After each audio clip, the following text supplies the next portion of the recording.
Hey, good afternoon, everyone. It's Kiwi here, and as you can tell, I am not on the trail.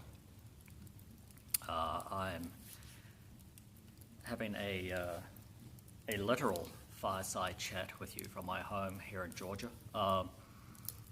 Yes, the last time you saw me, I was at Boots Off Hostel, and I was giving serious consideration to going back on the trail the next day to Damascus.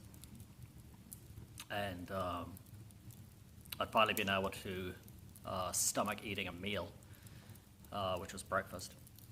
And I think I did that video about 2 hours later. So I knew I had my appetite back. I was like, well, I'll keep eating all day now that I feel that I can eat.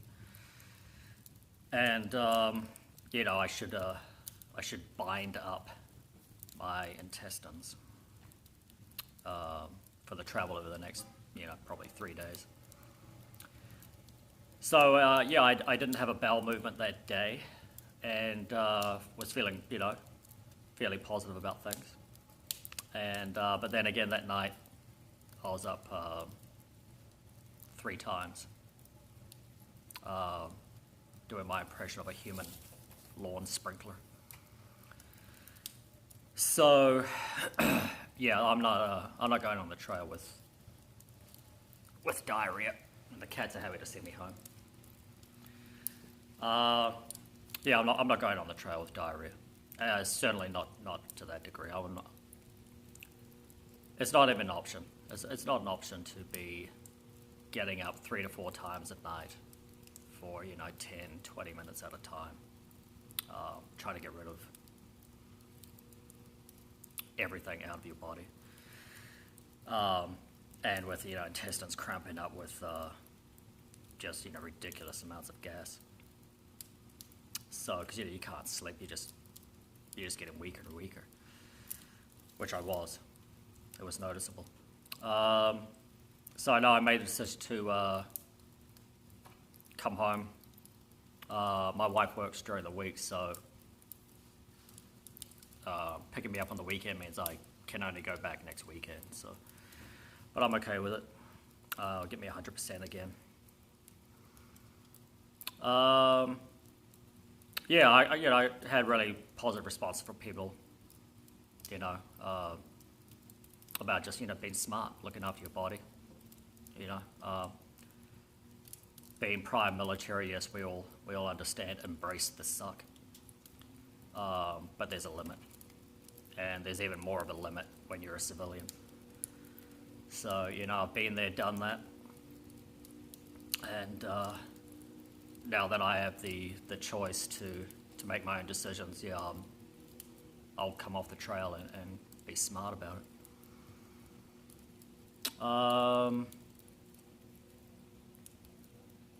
Yeah, somebody was asking me if I could put actual dates on my videos so that it would be easier to track where I am on a given day to the day that I started. And part of it was he wanted to compare, or I guess have a comparison of like me and early riser. And yeah, I kind of understand it. I'm not doing it because it's not relevant. I mean, everything is dated as far as what day it is for me on the trail, but it's not apples for apples. Early riser, from what I've been able to gather from, I've watched a few of his videos. He and I have totally different approaches to this trail. I think he even said in one of his videos, he's not going to live up to his name as early riser if he's poking his head out of his sleeping bag at 8 o'clock in the morning and then taking a leisurely hour to get ready in the morning and then head out. So he's obviously up at like 4 in the morning, and he's gone. I mean, he's gone at like 4:30, 4:45 in the morning. He's basically night hiking to start the day. I'm never doing that. I'm never doing that. I mean, if I run late in the day, let's say, I wanted to do a 25, or, as I get further along in the trail, you know, is more acceptable to doing 25, 30-mile days for me.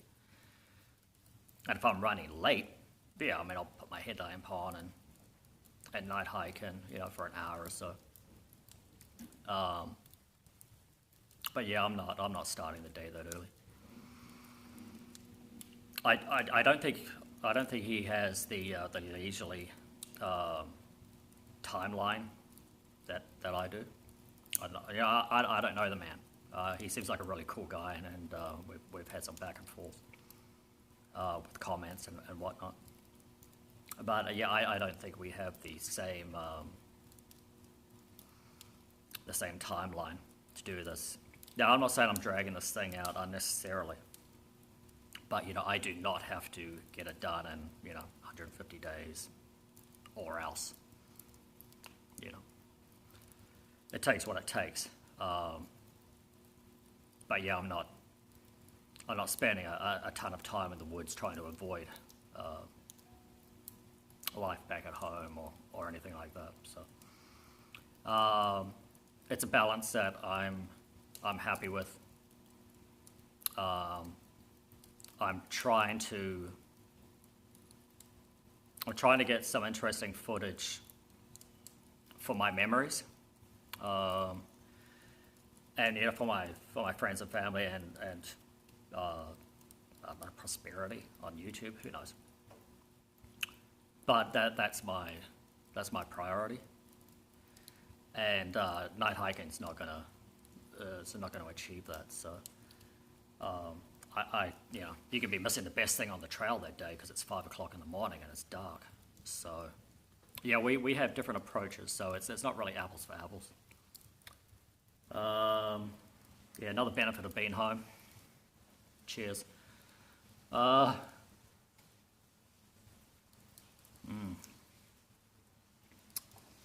Yes, we do not have that on the trail. What else?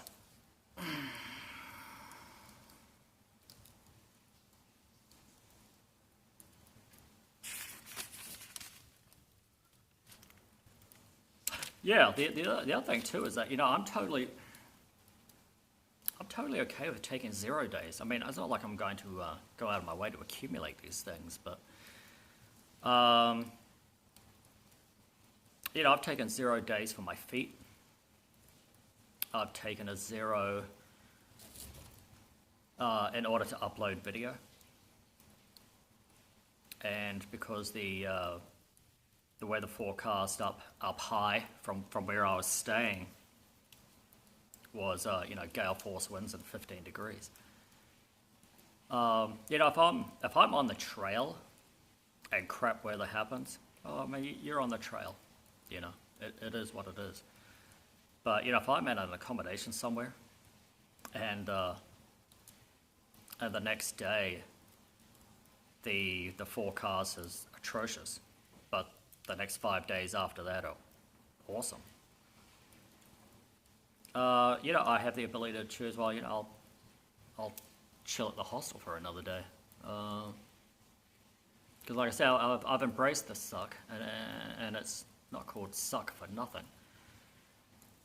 So yeah, it all comes down to it has to be enjoyable for me. I'm not doing it from a position of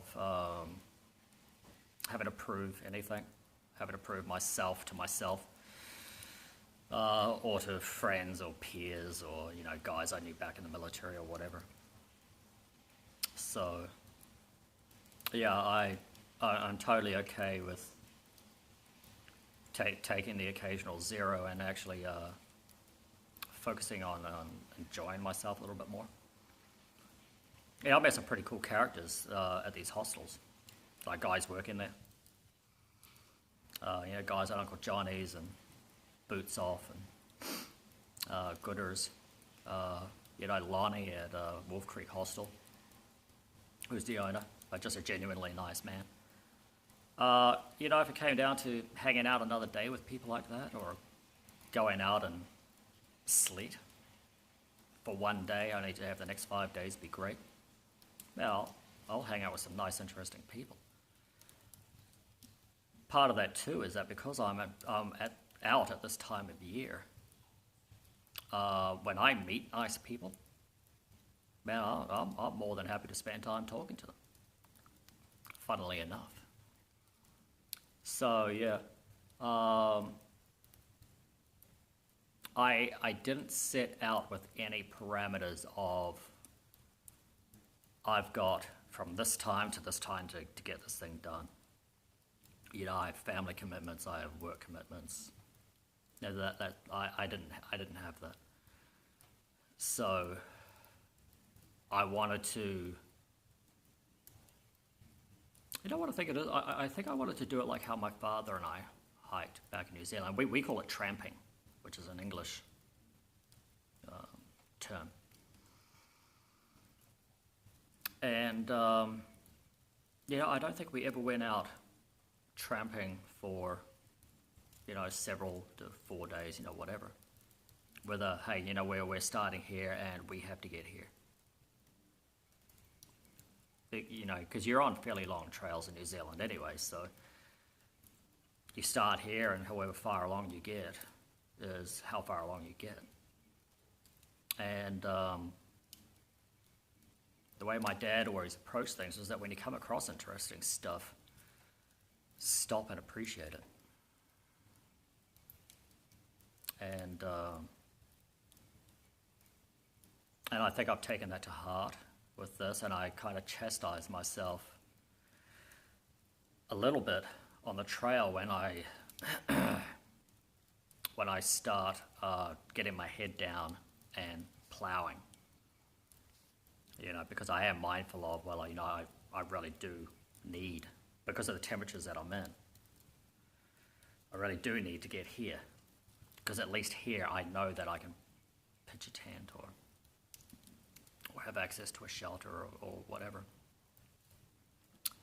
Because like I said in my previous chat, if you've never been to these areas, except for what you know to be a fact in the book,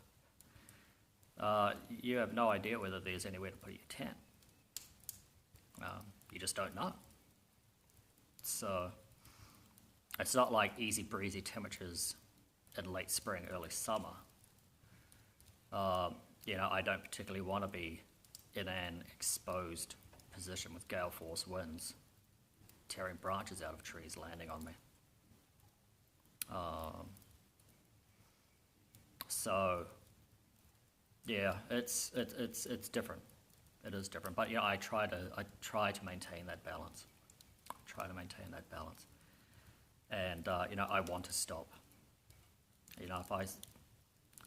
If I see an interesting plant or a great looking tree, these are things that I want to embrace.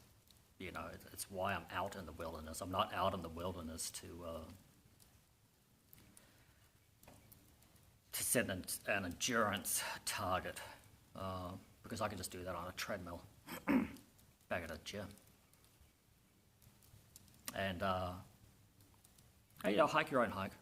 I watched some of Bigfoot's stuff. Kudos to him for knocking it out in 100 days. That's no small undertaking. That is no small undertaking, man. But for me, I could never even contemplate doing that, because to me, it's not the point of being out there. I mean, even at the speeds I'm going, I know that I'm missing things. I absolutely know that I'm missing things. Sometimes you just have to stop, look in front of you. Okay, that's what's there. But turn around. What's behind you? Because it's amazing what you can see in front of you, but when you turn around, it's a completely different view, and you have no idea what you're missing. So, yeah, it's for me. I'm just taking a more balanced approach to it. For me, right? Hike your own hike, but.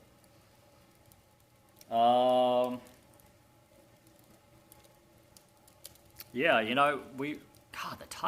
the timing's sucky, because early riser was probably about a day or two behind me by the time I left Boots. And somebody made a great point in the comments that it would have been neat to have met up in Damascus and to have done a dual chat. And I wholeheartedly agree that would have been a good show, that one. You know, two guys with, you know, similar prior backgrounds and mental fortitude and knowing what it is to be out in really crap weather, dealing with things that are difficult, and just our approaches to bringing that to the trail in a civilian situation, and just how it benefits you and some of the things you got to kind of like pull back a little, which is what I do. So, but yeah, that would have been a fun episode. Yeah, Boots, highly recommended. Boots off Hostel. They're good guys. And like I said, there's one king size room inside the house, and there's a bunk house. I think it's got 8 bunks. I want to say 8, and they have like little drawer curtains on each of the bunks, so you know you got some privacy in there. It's kind of a neat setup, and as I understand it, they've got like 4 tiny house cabins structures getting erected in the next, I think, like 4 weeks. So there's more accommodation coming, as well as they already have the tent sites available. But you know, they're building this great deck on the side of the house. You can fit about 40, 50 people on this thing. So, you know, there's going to be picnic tables out there. He's doing mood lighting out there with LED lights. You know, it's going to be a great place. And it's just off the trail. You know, you come off the trail at that road that he's on. I think it's Shook Branch or something. And, you know, you turn left and there's a sign. You go up the driveway and you're there. You know, it's incredibly convenient. And you're right by the lake. And I think he's going to be offering aqua blazing options as well. So, yeah, good bunch of guys. Like I said, I recommend the place. They're doing the right thing, and he's taking the right approach to it.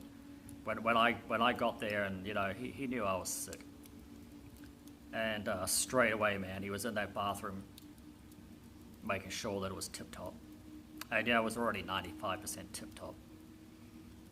I mean, as it was already 5 times better than any bathroom I'd seen on the trail so far. But, you know, without hesitation, he was in there making sure it was absolutely tip-top. So that's the kind of mindset he's got. He wants to have a proper business, organized, clean, professional. And yet he's incredibly personable, and the guys here are very personable people. And they know how to have a good time as well. So it's a nice balance. I recommend it. And they take credit cards. You know, which is important. It's important, man. I do not want to be carrying a lot of cash on the trail. You know, I'm not saying that hikers can be sticky-fingered, but there's some sticky-fingers hikers out there. And you're going to meet all types. You're going to meet all types. There are people who are running out of cash. There are people who are running out of finances in their bank accounts. You got people who have already run out of cash and they're kind of stuck there, and they're like trying to like get a little bit of work and to move on to the next point. You know, you're opening yourself up to people who are possibly making dubious decisions because they're strapped. So, you know, I don't recommend carrying a lot of cash. So, yeah, I want to stay at places that take credit cards. It's a safer option. I think a lot of the time it brings a better quality person to your property. So yeah, that's my little take on that. I'm always a little sketchy about places that only take cash. All right? I mean, call me crazy. I mean, I spent a long time in the hospitality industry. And to me, if you only want to take cash, to me, it says that you're probably not running as professional an enterprise as you could. And yeah. Oh yeah, the other thing with Boots Off, they have a really good AT&T reception there. I had like 3 to 4 bars the whole time, so it's a rarity on the trail. It's an absolute rarity on the trail. So yeah, that's one other good thing about it. Yeah, the water. There's plenty of water from Dole Flats to Moorland. But yeah, like I said in the video, the water up there is atrocious at Moorland Shelter. So yeah, we see in AWOL's book where it says there's like several footbridges before that ascent. Get your water there. And I think I even said the third footbridge of the several is the one with the really good water at it. Because to be bone dry by the time you get up to Moorland, then have to go down a steep hill to a drippity drip. That's not a good way to finish your day, and it's frustrating. And yeah, as more and more people get on the trail, there's going to be a lot of animals at the watering hole. So yeah, I think it's just good practice. You can just grab the water when you can. You know, suck it up, carry the weight for a bit. You'll live. You'll live, but do not count on great, fast-flowing, or even conveniently located water at these shelters. Because, yeah, it's surprising how often they're down a steep bank. And if it's a muddy, like what I've been dealing with, a muddy, steep bank, where you're slipping and sliding, getting down there, and you're slipping and sliding, trying to get up. Sometimes it's just more convenient to grab water that's in plentiful supply that's just crossing the trail on the way there. So, yeah, it's just something to bear in mind.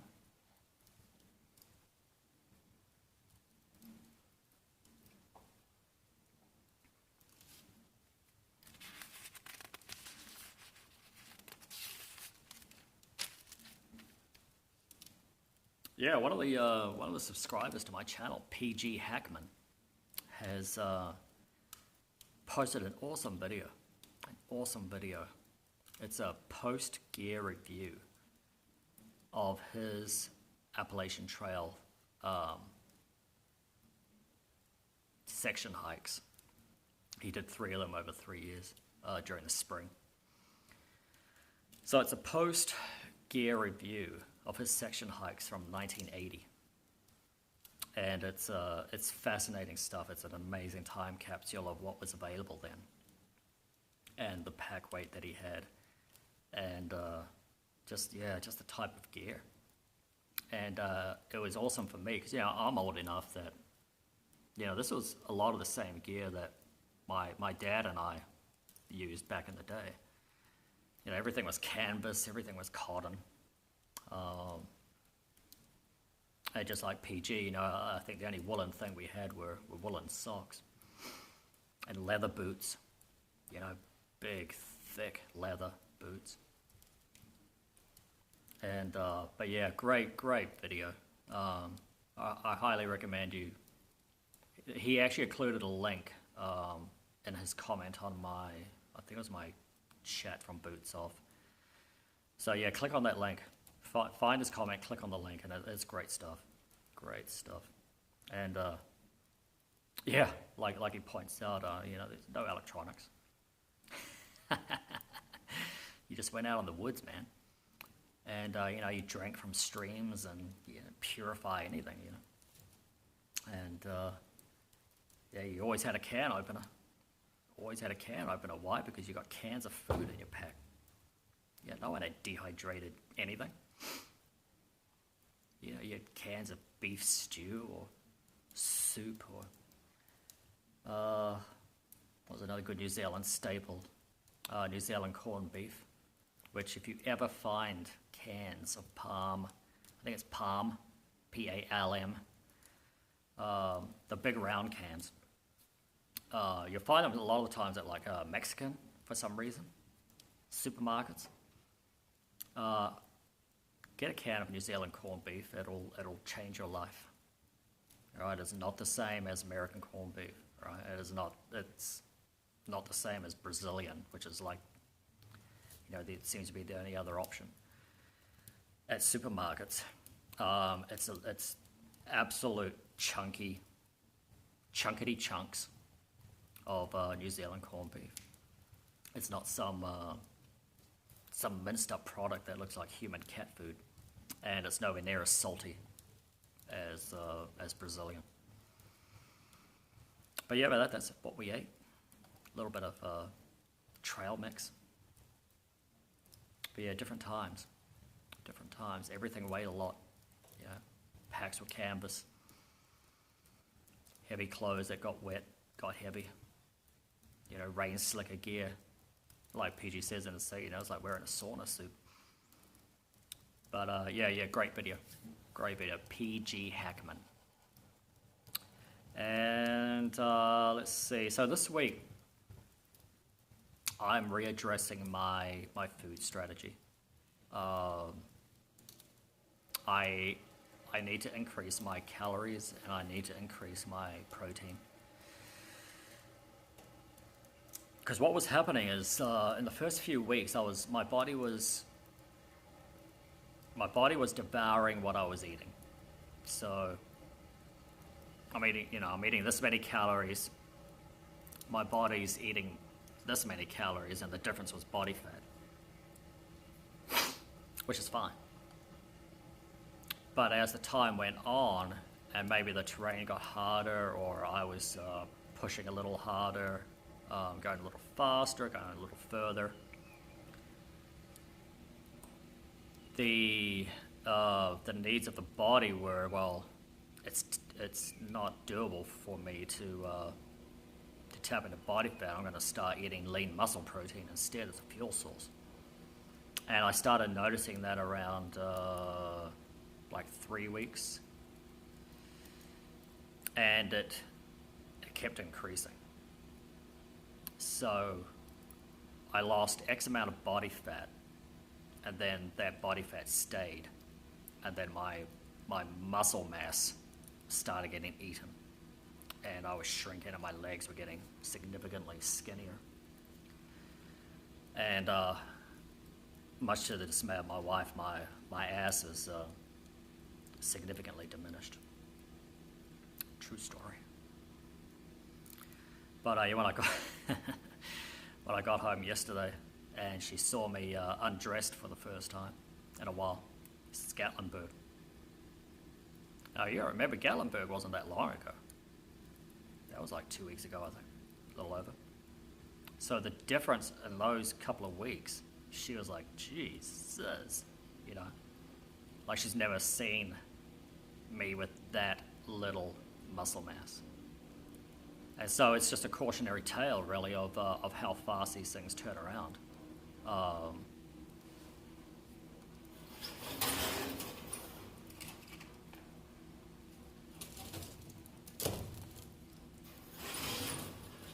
Of how your body quickly adjusts to what it decides it needs. And yeah, it's not always to what you want. So the loss of muscle mass was quite a concern to me because it was affecting my endurance. And I noticed that I was getting tired a little quicker as the days progressed.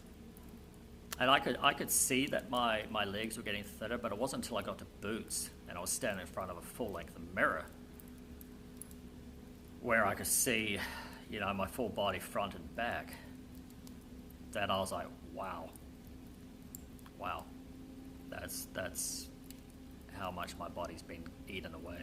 So I'm considering I'm seriously considering going stoveless because I'm basically carrying a stove to heat ramen, and I'm already over ramen. So I'm going to look at my options. I've got a dollar store conveniently just around the corner. So I'm going to go in there and see what I can find that's going to dramatically increase my protein intake from what's available. Because you can't base this thing on going to like a high quality Kroger supermarket like I have in town, because you're not coming across these places on the trail. I'm coming to too many towns where there is no supermarket. You've got a Dollar General and a gas station. So it's something to just keep in mind as far as resupply. But you can't base what you're starting out with, because you're able to go into town where you live and get nice stuff at a supermarket. You go out on the trail and you can't find 90% of it at a Dollar General, and that's all there is. So I'm gonna see what I can realistically resupply with that will not be reheated or heated, and see how I go. Apart from that, there's really nothing else that I'm changing. I was considering doing a protein shake, but again, at these temperatures, do I want to be ingesting cold water shakes for breakfast or dinner? Maybe not. Summertime, who cares? But I'll give it some thought. I'll keep you guys updated, and we'll get this sorted out. I know by the end of the week I'll be raring to go and fit as a fiddle. And I didn't have any diarrhea last night. Yay.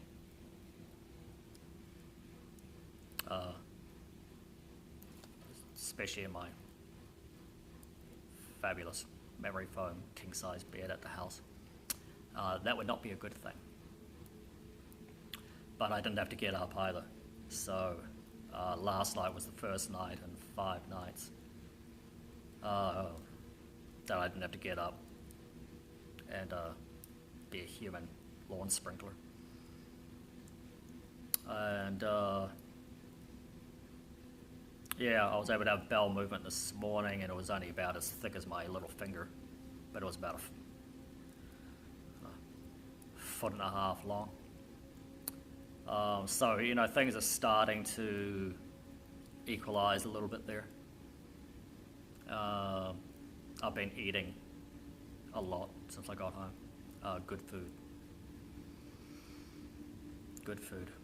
It's something, and it's an interesting thing. I am a bit of a food snob. Like I've said in previous videos, I don't eat low quality junk food. And by junk food, I mean 80% of what you find in a supermarket. I don't eat stuff out of boxes. I don't eat stuff I don't eat stuff out of boxes that has a shelf life of more than 3 to 5 days, which is basically nothing in a box. Because I don't want those preservatives. I don't want hydrogenated this or partially hydrogenated that. Because it's all low quality food. If I'm going to eat cookies, I'll make my own cookies. If I'm eating hamburgers, stuff like that, I make my own hamburgers. We make our own bread buns. If I'm eating pizza, I make my own pizza. I raise my own dough. I do it all from scratch, because that way I can control the ingredients. So, with that background, living off food at Dollar Generals and really small, basic supermarkets, and some of these more isolated communities, been actually mentally, surprisingly, and yeah, very surprisingly difficult for me. Because, like I said, man, you've got to actually enjoy what you're eating.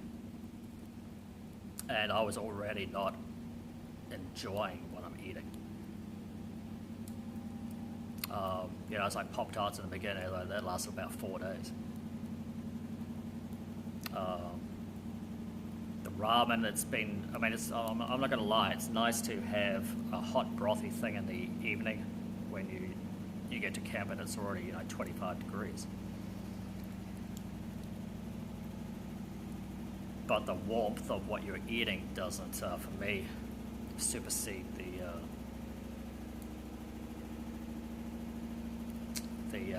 the lack of enjoyability of what you're eating.